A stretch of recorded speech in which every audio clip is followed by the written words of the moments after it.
Dlhy boli vyššie ako hodnota nehnuteľnosti a hrozila dražba. Napriek tomu sa nám v Nestor Capital túto situáciu podarilo vyriešiť. Náš klient sa ešte v roku 2004 zaručil za známeho pri záväzku približne vo výške 30 000 eur.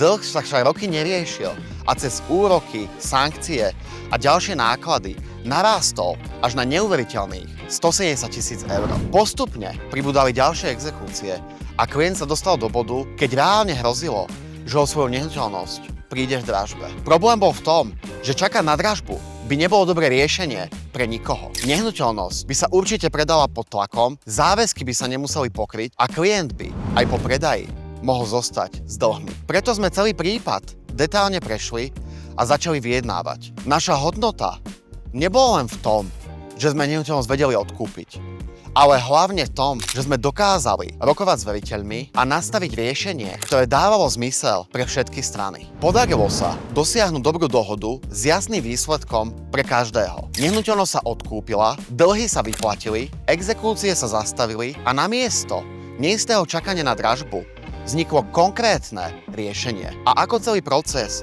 vnímal samotný klient? Dobrý deň, volám sa Roland. Chcem sa podeliť o moju skúsenosť. V minulosti ma môj kamarát namočil do podvodu v hodnote 170 000 eur, na základe čoho mi exekútor zablokoval môj byt. A tak som oslovil firmu Nestor Capital, ktorá mi s týmto veľmi pomohla, nakoľko suma presahovala hodnotu môjho bytu. Neviem, akým zázrakom sa im podarilo túto sumu znížiť a ešte mi ostali aj nejaké peniaze. Toto cestu by som sa chcel veľmi poďakovať a odporučiť.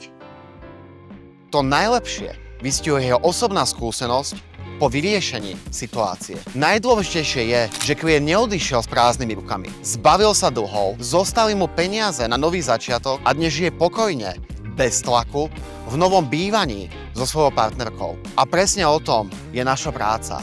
Nie je to len o nehnuteľnostiach, ale o riešeniach situáciách, ktoré na prvý pohľad vyzerajú beznádejne. Ako krízový výkupca sa venujeme práve takýmto prípadom, aj tým, ktoré sú na hrane. A robíme maximum preto, aby sa naši klienti mohli zbaviť dlhov a začať nový život bez zbytočného tlaku. Ak sa nachádzate v podobnej situácii alebo máte pocit, že už nevidíte cestu von, ozvite sa nám. Pozrieme sa na váš prípad a ukážeme vám reálne riešenie.